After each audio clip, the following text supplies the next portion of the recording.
Je suis accompagnée du président de la Légion royale canadienne, filiale 265, Québec, M. Claude Racine. Bonjour, M. Racine. Bonjour, Mme Mélanger. M. Racine, dites-moi, quelle est la mission première de la Légion royale canadienne? La mission première de la Légion royale canadienne, c'est d'aider nos vétérans, promouvoir le souvenir, toutes les histoires de bataille du Canada, campagne du coquelicot, qu'on remonte les fonds pour aider les vétérans. On aide les vétérans, les militaires actifs, les membres de la GRC ainsi que leurs familles.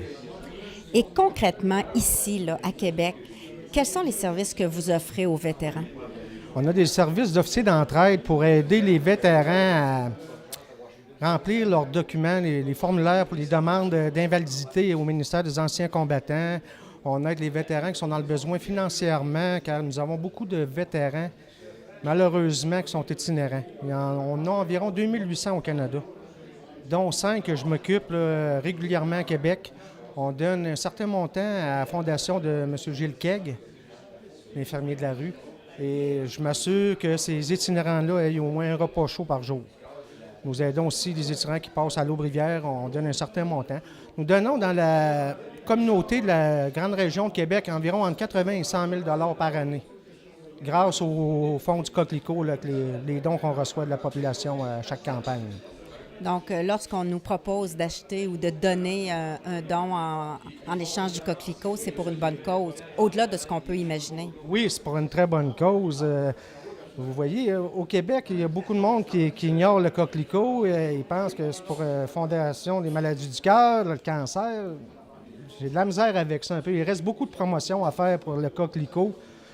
Parce que normalement, comme certains me disent, je devrais remonter aux alentours d'1 million pendant la campagne, mais je manque beaucoup de bénévoles.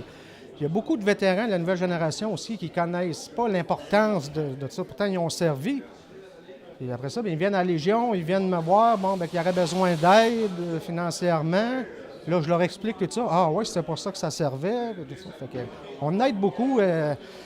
Écoutez, l'année passée, la banque m'appelle ici pour un vétéran. La madame a dit, je ne sais pas si j'étais à la bonne place, mais elle dit, j'ai vu ça sur Internet, là, ancien combattant, Légion. Ben, elle dit, moi, j'ai un vétéran. Elle dit, je sais les montants qui rentrent par mois mensuellement. Puis depuis 1 an, son compte est toujours à 0. Là, il s'est fait couper son hydro. Il n'avait plus d'argent, le monsieur. Fait que là, elle dit, pouvez-vous faire de quoi? Je pense qu'il se passe de quoi, que ce vétéran-là, c'est pas normal, là. Fait que moi puis mon officier d'entraide, on va rencontrer le vétéran en question. Là, on s'assied et on dit, bien, monsieur, contez-nous ce qui se passe. Là, mon vétéran, il se met à pleurer. Et il dit, monsieur, je me fais taxer par mes voisins. À chaque mois, quand la pension rentre, je me fais taxer. Ça fait que si je leur donne pas un montant d'argent, ils me menacent, etc. OK. Fait que là, on a pris en charge tout de suite le vétéran. On l'a relocalisé.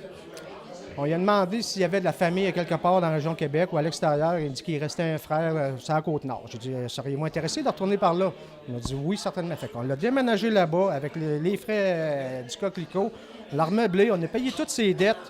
Le vétéran, à cette heure, c'est un homme heureux et tout, mais on vit toutes sortes de drôles d'histoires par moment. Là.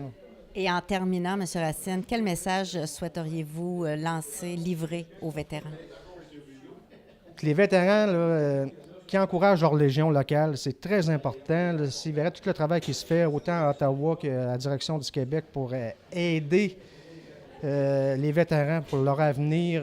On continue à se battre pour les intérêts des vétérans parce que là, le gouvernement veut le couper à certaines places, vu qu'il regarde juste les vétérans de la Première et de la Deuxième Guerre. Bien là, la Première Guerre mondiale, il n'en reste plus, mais de la Deuxième Guerre mondiale, ils ont certains acquis qu'on va perdre si on ne s'en occupe pas, si on ne se bat pas pour les garder. Donc là, ça va bien pour les vétérans de ma génération, mais tantôt, ça va être nous autres, les petits vieux, puis qu'on va avoir besoin de services. Donc, sont les pères. Là. C'est pour ça que j'encourage beaucoup les vétérans à continuer. Merci, M. Racine. Ça fait plaisir.